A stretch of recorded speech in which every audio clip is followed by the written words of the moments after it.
Hello students, पिछले lecture में हमने विद्युत बल रेखाओं के बारे में पढ़ा था और उनके गुण देखे थे। अब इस लेक्चर में हम बात करेंगे विद्युत फ्लक्स की। विद्युत फ्लक्स जो है वो क्लास 12 का एक इम्पॉर्टेंट टॉपिक है। आइए हम जानते हैं कि विद्युत फ्लक्स क्या होता है। यहाँ पर हमने विद्युत फ्लक्स की परिभाषा लिखी हुई है कि किसी पृष्ठ से लंबवत होकर गुजरने वाली कुल विद्युत बल रेखाओं की संख्या को विद्युत फ्लक्स कहते हैं। मतलब कि किसी भी पृष्ठ से, किसी भी सतह से होकर जितनी संख्या में लंबवत विद्युत बल रेखाएं निकलेंगी उसे हम विद्युत फ्लक्स कहेंगे। जहाँ पर हम देखते हैं कि हमारे पास मान लिया हमने कोई पृष्ठ है, ये हमने इस तरीके से पृष्ठ तैयार कर लिया, ये हमने पृष्ठ बना लिया और ये इससे होकर विद्युत बल रेखाएं निकल रही हैं। अभी हमने मान लो यहाँ पर 3 विद्युत बल रेखाएं बनाई हुई हैं, तो अगर हम बात करें तो इसका फ्लक्स कितना होगा? 3 होगा। अगर 3 ना बनाकर हम यहाँ पे और ज़्यादा विद्युत बल रेखाएं बनाएं, 30 विद्युत बल रेखाएं बनाएं, तो इसका फ्लक्स कितना होगा? 30 होगा। और हम बात करें यहाँ पे हम 300 विद्युत बल रेखाएं बनाएं, तो यहाँ पर इसका फ्लक्स कितना होगा? 300 होगा। मतलब कि किसी भी पृष्ठ से होकर जितनी विद्युत बल रेखाएं निकलेंगी उसे ही हम उसका विद्युत फ्लक्स कहते हैं। विद्युत फ्लक्स को हम फाई से दर्शाते हैं। किस चीज़ से दर्शाते हैं? फाई से। आइए देखते हैं इसे हम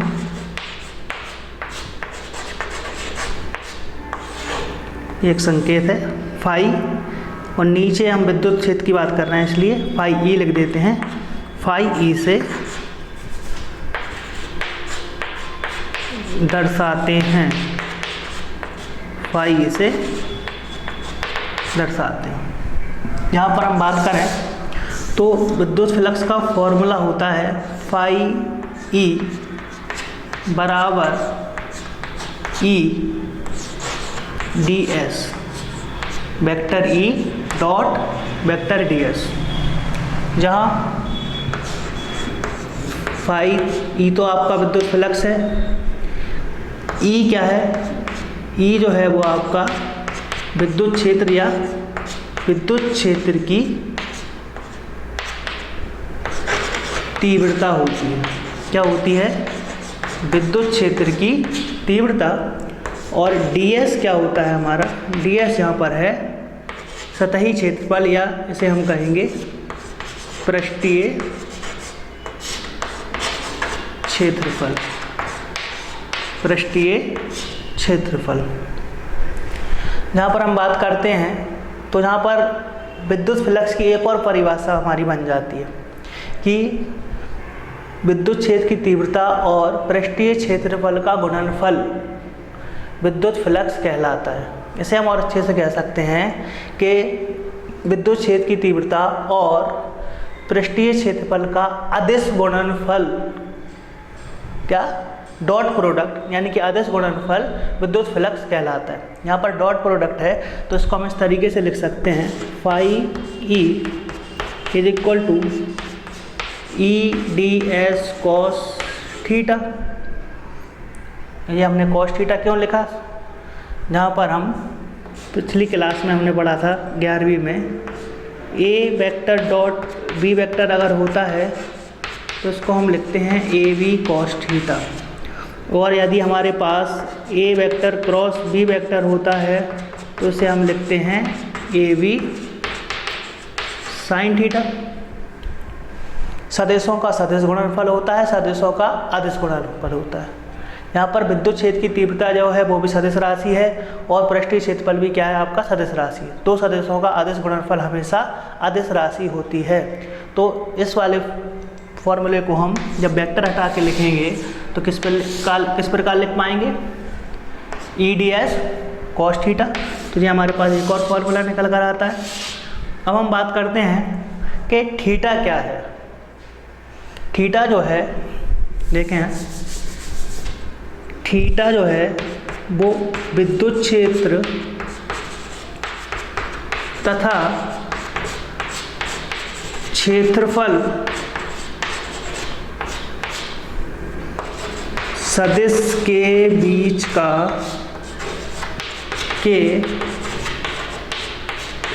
का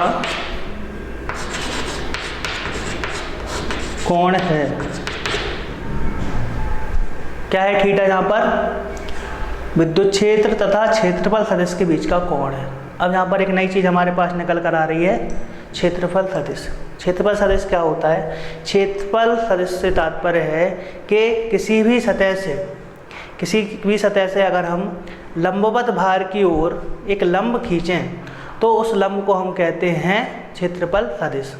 किस तरीके से? मान लो हमारे पास एक ये सतह है, ये आयताकार सतह हमने बनाई, इसके बीचों बीच बाहर की ओर एक लंब अगर खींचें, मतलब 90 डिग्री से एक लंब खींचेंगे, कितने के कोण से? 90 डिग्री के कोण से, तो इसे हम कहेंगे क्षेत्रफल सदिश। क्या कहेंगे? क्षेत्रफल सदिश। जहाँ पर हम ds प्रयोग कर रहे हैं, ds मतलब कि हम किसी सतह के अल्प भाग के लिए बात कर रहे हैं पृष्ठीय क्षेत्रफल की। अगर हम पूरे के लिए बात करते हैं तो हमारे पास ये फॉर्मूला बन जाता है हमारा phi E is equal to whole integration of E into d S. जहाँ पर इंटीग्रेशन मतलब हमारे पास अगर अल्प सतह है, सतह का एक अल्प भाग है, छोटा सा पृष्ठ है, अगर उसका हम समाकलन करें तो संपूर्ण भाग का पूरे पृष्ठ का क्या निकल कर आ जाता है? हमारे पास क्षेत्रफल निकल कर आ जाता है, या विद्युत फ्लक्स निकल कर आ जाता है, पूरे का विद्युत फ्लक्स निकल कर आ जाता है। जहाँ पर हम एक बीच में गोला लगा रहे हैं, सर्किल लगा रहे हैं, इसको हम पढ़ेंगे होल इंटीग्रेशन। मतलब किसी भी बंद पृष्ठ के लिए अगर बात करते हैं तो हम इस तरीके का चिन्ह प्रयुक्त करते हैं समाकलन का। अब हम बात करते हैं क्षेत्रफल सदिश की। तो क्षेत्रफल सदिश क्या है कि किसी भी सतह से बाहर की ओर एक लंब डाला जाता है, उस लंब को हम कहते हैं क्षेत्रफल सदिश। तो ये वाली ये सतह है, यहाँ पर ये जो लंब हमने डाला हुआ है ये बाहर की ओर है, इस तरफ है। अब यहाँ पर हम त्रिविमीय में बता तो नहीं सकते हैं, इसलिए हमने इसको ऊपर की ओर बनाया हुआ है। वास्तव में ये बाहर की ओर है, लंबवत इस तरीके से है। ये हमारे पास सतह है अगर, तो ये ऐसा है आगे की तरफ, तो कितने का कोण बन जाएगा? 90 का कोण बन रहा है। ये अगर ऐसा हो तो ये बाहर की तरफ ऐसा रहेगा। समझ पा रहे हैं? अब यहाँ पर तो ये बात थी हमारे एक आयताकार सतह की। अगर हम बात करें कि हमारे पास कोई गोलाकार सतह है या कोई अनियमित सतह है, तो इस सतह पर अगर हम बात करें कि क्षेत्रफल सदिश कैसा होगा, तो हम क्या करते हैं, इस पूरी सतह पर एक छोटा सा भाग मान लेते हैं, तो बाहर की तरफ एक लंब खींच देते हैं ds। कहीं भी खींच सकते हैं, जैसे यहाँ पर भी बहुत सारे लंब डल जाएंगे, तो बाहर की तरफ जो लंब खींचा जाएगा वो क्षेत्रफल सदिश हो जाएगा। तो एक सतह के कई क्षेत्रफल सदिश भी हो सकते हैं। समझ पा रहे हैं? तो हम तो केवल बात कर रहे हैं कि किसी भी सतह के लंबवत भार की ओर एक लंब खींचा जाता है, एक लंब डाला जाता है, उस लंब को हम कहते हैं क्षेत्रफल सदिश। इतना आपको याद रखना है अभी हाल में। अब हम बात करते हैं कि जो हमारा थीटा क्या है, क्षेत्रफल सदिश और विद्युत क्षेत्र के बीच का कोण होता है। और हमारे पास अगर हम पूरी सतह का निकालना चाह रहे हैं तो इस वाले फॉर्मूले को इस समाकलन के रूप में भी प्रयुक्त कर सकते हैं। ठीक है, देखिए इतना फ्लक्स के ऐसा ही मात्रक की, इस चीज़ की फ्लक्स के ऐसा ही मात्रक की, तो हम देखेंगे फ्लक्स का SI मात्रक क्या होगा।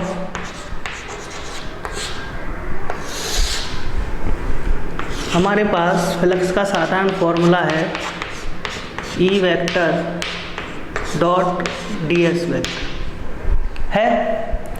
अब अगर हमें विद्युत फ्लक्स बोलेंगे इसे, विद्युत फ्लक्स का ऐसा ही मात्रक निकालना है, तो हमें विद्युत क्षेत्र की तीव्रता का ऐसा ही मात्रक पता है, क्या होता है, न्यूटन प्रति कूलम, और क्षेत्रफल का क्या होता है, मीटर स्क्वायर होता है। तो इसको हम इस तरीके से लिख सकते हैं, फाई ई बराबर न्यूटन कूलम इनवर्स बटे में ऊपर जाएगा तो माइनस का, और मीटर स्क्वायर। तो ये विद्युत फ्लक्स का ऐसा ही मात्रक निकल कर आता है। अगर हम बात करें कि विद्युत क्षेत्र का विमीय सूत्र क्या होगा, विद्युत फ्लक्स का विमीय सूत्र क्या होगा, तो देखते हैं हम।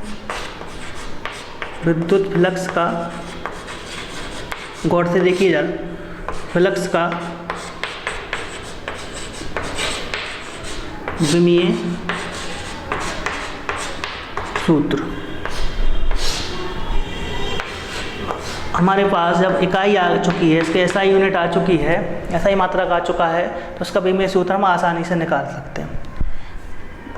सबसे पहले हम विद्युत क्षेत्र की बात कर रहे हैं, तो विद्युत क्षेत्र की तीव्रता का हमने विमीय सूत्र निकाला था। क्या निकल कर आया था हमारे पास? एम एल टी माइनस 3 ए माइनस 1। ये विद्युत क्षेत्र की तीव्रता का क्या था? एसआई मात्रक। और अगर अभी भी नहीं आ रहा है निकालना, तो हमने एक सूत्र देखा था, E बराबर एफ बटे क्यू नॉट। तो इस सूत्र को प्रयुक्त करके हम विद्युत क्षेत्र की तीव्रता का एसआई मात्रक निकाल सकते हैं। बल का विमीय सूत्र, एसआई मात्रक, और उसके बाद विमीय सूत्र निकाल सकते हैं। बल का विमीय सूत्र और फिर आवेश का। बल का क्या होगा? एम एल टी माइनस 2 और बटे में AT, तो निकल कर क्या आएगा हमारे पास? एम एल टी माइनस 3 ए माइनस 1। और जहाँ पर हमारे पास मीटर स्क्वायर लिखा हुआ है, यानी कि क्षेत्रफल का हमने यहाँ पर इकाई लिखी है, तो उसका विमीय सूत्र का रूप किस तरीके से होगा? L2। तो इस प्रकार हमारे पास फ्लक्स का, यानी कि विद्युत फ्लक्स का पाई का विमीय सूत्र क्या निकल कर आएगा? एम एल, यहाँ पर 1L है, 2L है, कितना हो जाएगा? 3 T माइनस 3 ए माइनस 1। तो ये हो जाता है हमारे पास विद्युत फ्लक्स का एसआई मात्रक और विद्युत फ्लक्स का विमीय सूत्र। अब हम बात करेंगे, ये तो हमने विद्युत फ्लक्स की परिभाषा, विद्युत फ्लक्स की परिभाषा के बाद उसकी एसआई मात्रक और उसके बाद हमने उसका विमीय सूत्र देखा। अब फ्लक्स में हम कुछ विशेष स्थितियों की बात करेंगे। तो सबसे पहले हम देखते हैं इसमें स्थिति प्रथम। एक स्थिति यहाँ पर हम देखेंगे, क्या स्थिति देखेंगे, इतना आप नोट करें। स्थिति निकल कर आएगी हमारे पास, यदि पृष्ठ, कोई पृष्ठ जो है विद्युत क्षेत्र के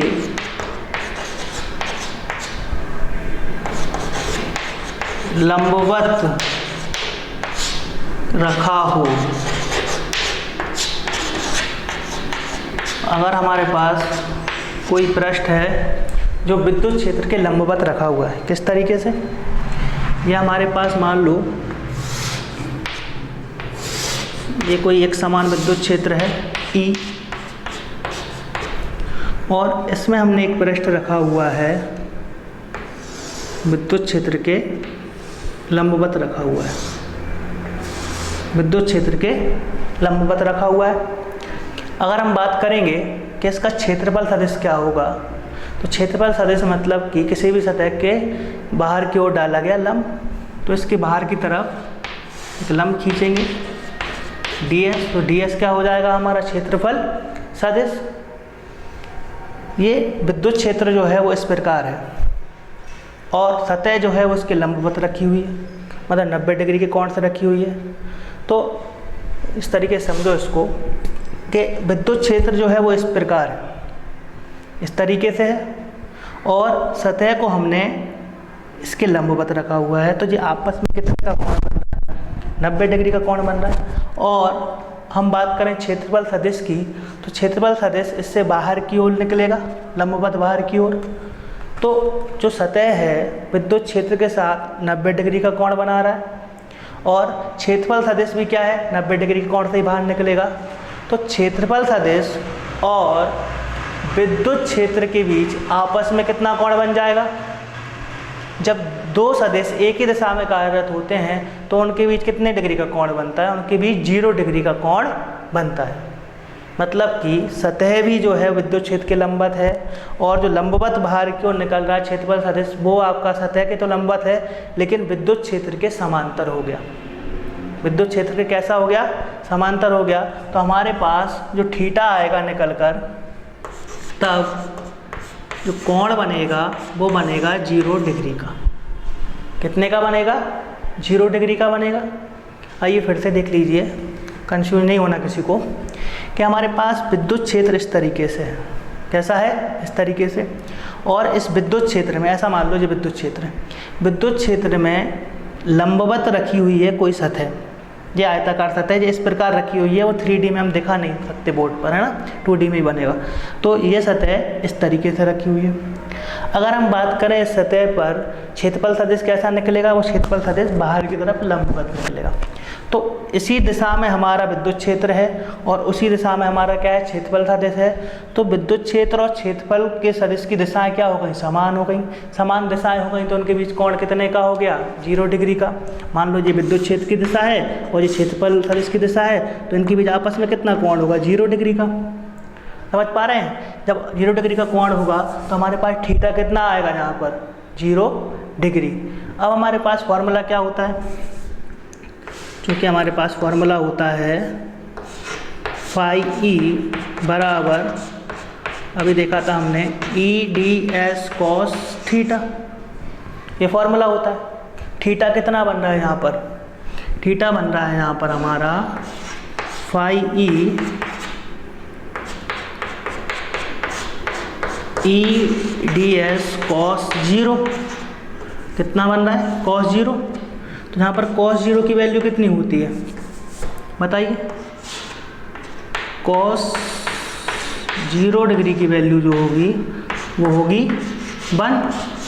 तो हमारे पास फाई ई कितना निकल कर आएगा, ये आएगा ई इंटू डी एस निकल कर आएगा। इस स्थिति में हमारा जो विद्युत फ्लक्स होता है वो अधिकतम होता है। कितना होता है, अधिकतम होता है। फिर से समझ लो, अगर कोई सतह विद्युत क्षेत्र के समांतर रखी हुई है तो उस स्थिति में उससे संबद्ध फ्लक्स जो होगा, उससे बद्ध फ्लक्स जो होगा वो कितना होगा, अधिकतम होता है। कैसे होता है कि सतह के लंबवत, विद्युत क्षेत्र के लंबवत अगर हमने कोई सतह रखी है तो क्षेत्रफल सदिश और विद्युत क्षेत्र के बीच कितने का कोण बनेगा, 0 डिग्री का बनेगा। यहाँ पर कोण हम क्षेत्रफल सदिश और विद्युत क्षेत्र के बीच का देख रहे हैं, ना कि सतह और विद्युत क्षेत्र के बीच का। ध्यान रहे इस चीज़ को, इसलिए लंबवत रखने पर 0 डिग्री बन रहा है। बिल्कुल भी कन्फ्यूज नहीं होना कि सर हम तो कोई भी चीज़ लंबवत रखते हैं तो लंबवत का मतलब 90 डिग्री समझते हैं। तो लंब का मतलब 90 डिग्री होता है, लेकिन सतह तो 90 डिग्री के कोण से ही रखी है। सतह के साथ अगर विद्युत क्षेत्र का कोण पूछता तो 90 डिग्री ही लिखा जाता, लेकिन ये कोण जो है वो क्षेत्रफल सदिश और विद्युत क्षेत्र के बीच का है, इसलिए आपस में कितना कोण बन रहा है, 0 डिग्री।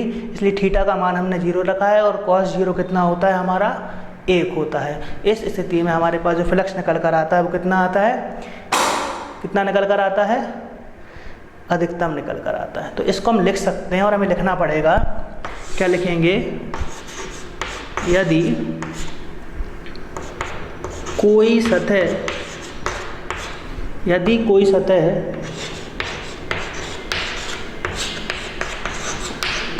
विद्युत क्षेत्र के लंबवत रखी हो तब उस सतह या पृष्ठ लिख सकते हैं, कुछ भी लिख सकते हैं, उस सतह से संबद्ध मतलब जुड़ा हुआ, संबद्ध विद्युत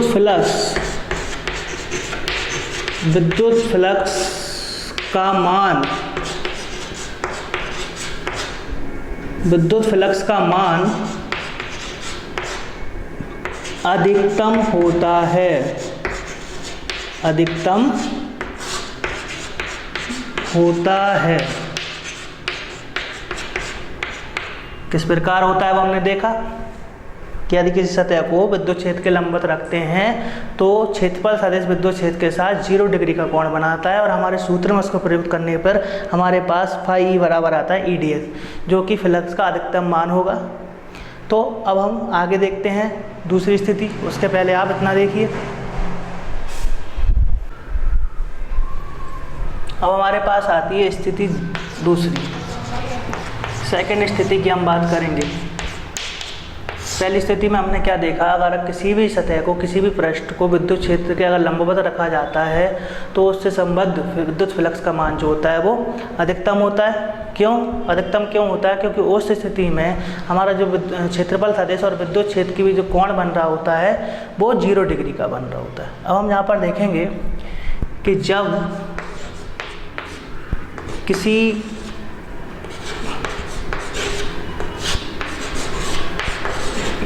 पृष्ठ को जब किसी पृष्ठ को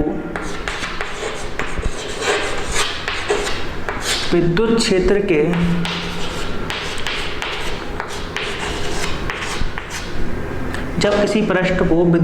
के समांतर रखा जाता है। पिछली स्थिति में हमने देखा था कि लंबवत रखा जाता है, अब समांतर रखा जाता है।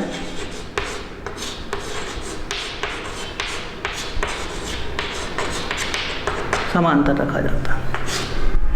तो इस स्थिति में तब देखेंगे कि इस स्थिति में थीटा कितना बनेगा। पिछली स्थिति में हमने देखा था कि थीटा का जो मान था वो था 0 डिग्री। अब हम देखेंगे कि हमारे पास कोई विद्युत क्षेत्र है, एक समान विद्युत क्षेत्र हमने बनाया। इस एक समान विद्युत क्षेत्र में हमने किसी पृष्ठ को विद्युत क्षेत्र के समांतर रखा। कैसा रखा? विद्युत क्षेत्र के समांतर रखा। तो इस स्थिति में ये हमारा विद्युत क्षेत्र है, एक समान विद्युत क्षेत्र E, और ये कोई पृष्ठ। पिछले वाले में हम क्या कर रहे थे कि हमने ये विद्युत क्षेत्र था और पृष्ठ को इसके लंबवत रखा हुआ था। इसका क्षेत्रफल सदिश बाहर की ओर 90 डिग्री से लग रहा था, तो क्षेत्रफल सदिश और विद्युत क्षेत्र के बीच कोण बन रहा था हमारे 0 डिग्री का, क्योंकि सतह के लंबवत विद्युत क्षेत्र भी था और लंबवत ही आपका क्षेत्रफल सदिश था। इस बार हमारा विद्युत क्षेत्र इस तरीके से है और हमने पृष्ठ को भी इस तरीके से ही रखा हुआ है। पृष्ठ भी हमारा ऐसा ही रखा हुआ है, मतलब पृष्ठ और विद्युत क्षेत्र की अगर बात करें तो उनके बीच का कोण तो 0 डिग्री होगा, लेकिन इसका जो क्षेत्रफल सदिश होगा वो लंबवत भार की ओर लगेगा। क्षेत्रफल सदिश हमेशा किसी भी सतह से लंबवत भार की ओर ही लगता है। ठीक है, तो अब हम बात करें तो ये विद्युत क्षेत्र के साथ कितने का कोण बनाएगा।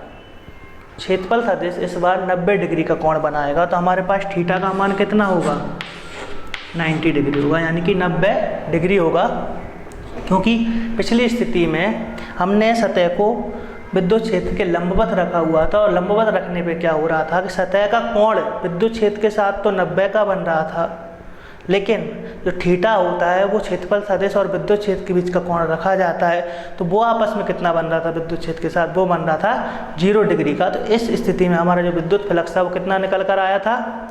अधिकतम निकल कर आया था। अब हम बात करते हैं, जब थीटा 90 हो गया तो हमारे पास सूत्र आता है हमारा फाई ई बराबर ई डी एस कॉस थीटा।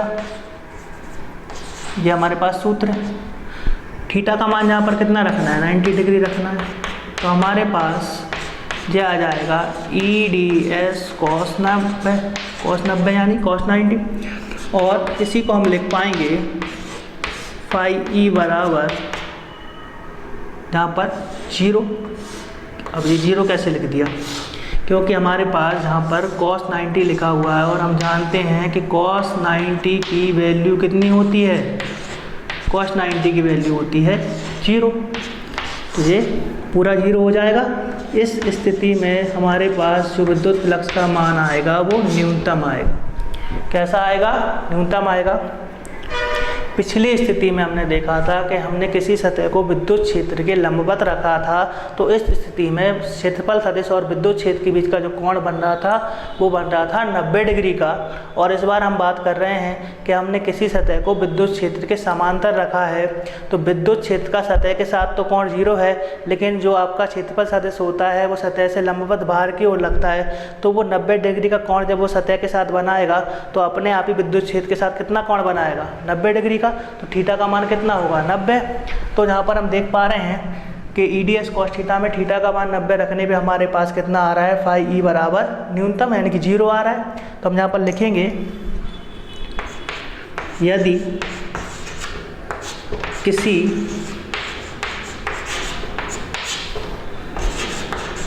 सतह या पृष्ठ को, किसी सतह को विद्युत क्षेत्र के समांतर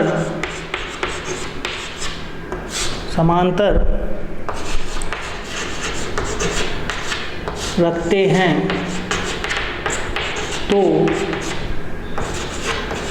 उस सतह से संबद्ध मतलब जुड़ा हुआ, संबद्ध फ्लक्स का, फ्लक्स यानी कि विद्युत फ्लक्स का, विद्युत फ्लक्स का मान शून्य होता है, शून्य या किसी को लिख सकते हैं न्यूनतम होता है। किस प्रकार? पहले क्या था, हम किसी सतह को विद्युत क्षेत्र के लंबवत रख रहे थे। जब विद्युत क्षेत्र के लंबवत रख रहे थे, इससे जो विद्युत बल रेखाएं होकर जा रही थी वो अधिकतम संख्या में जा रही थी। इस बार हमने क्या किया कि किसी सतह को विद्युत क्षेत्र के समांतर रखा। अब विद्युत बल रेखाएं जब इस प्रकार जा रही हैं तो सतह से होकर एक भी विद्युत बल रेखा नहीं जा रही है। अगर इसे किसी कोण से रखें तो भी विद्युत बल रेखाएं जाएंगी, लेकिन उतनी नहीं जाएंगी जिस स्थिति में हम 90 डिग्री कोण से यानी कि लंबवत रखने पर जा रही होती। तो सबसे ज़्यादा संख्या में विद्युत बल रेखा सतह से होकर कब गुजरती हैं? जब उसे हम किसी सतह के लंबवत रखते हैं और समांतर रख देते हैं तो एक भी विद्युत बल रेखा इससे ऊपर नहीं जाती। इसलिए इससे संबद्ध फ्लक्स का मान कितना होता है? शून्य होता है। और सूत्र से भी हम ये निकाल चुके हैं।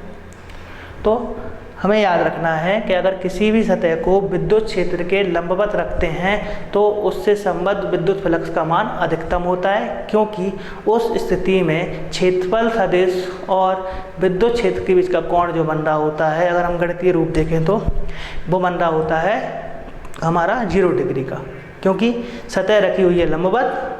अगर हम सतह और विद्युत क्षेत्र की बात करते हैं तो कोण 90 का ही बनेगा, लेकिन हम वहाँ पर थीटा जो रहता है हमारे सूत्र में, इस थीटा को हम क्षेत्रफल सदिश और विद्युत क्षेत्र के बीच का कोण लेते हैं। अब अगर हम बात करें कि विद्युत क्षेत्र के समांतर रखें अगर सतह को, तो सतह को विद्युत क्षेत्र के समांतर रखने पर उसका जो क्षेत्रफल सदिश होगा लंबवत बाहर की ओर लगेगा। क्षेत्रफल सदिश हमेशा लंबवत बाहर की ओर ही लगता है, तो वो सतह के साथ और विद्युत क्षेत्र दोनों के साथ 90 डिग्री का कोण बनाएगा। तो इस स्थिति में हमारे पास थीटा कितना निकल कर आएगा? 90 डिग्री आएगा। और सूत्र में हम इसको प्रयुक्त करेंगे तो इसका मान हमारे पास न्यूनतम निकल कर आता है। तो ये था हमारे एक इम्पॉर्टेंट टॉपिक विद्युत फ्लक्स। पिछले लेक्चर में हमने विद्युत बल रेखाएं और उसके गुण देखे थे, वो भी काफ़ी महत्वपूर्ण हैं। अब जो हमने विद्युत फ्लक्स पढ़ा हुआ है, आगे हम जो डेरिवेशन करने वाले हैं, आगे हम गॉस की प्रमेय पढ़ेंगे, गॉस की प्रमेय के अनुप्रयोग पढ़ेंगे। जितने भी हम डेरिवेशन करने वाले हैं, जितने भी हम व्यंजक निकालने वाले हैं, उसमें विद्युत फ्लक्स का कॉन्सेप्ट यूज होता है। तो इस वाले लेक्चर को आप काफ़ी ध्यान से पढ़िए विद्युत फ्लक्स के बारे में, और कोई भी डाउट अगर आपको निकल कर आता है या कोई भी प्रॉब्लम आती है तो आप उसे कमेंट बॉक्स में पूछ सकते हैं। ठीक है, धन्यवाद।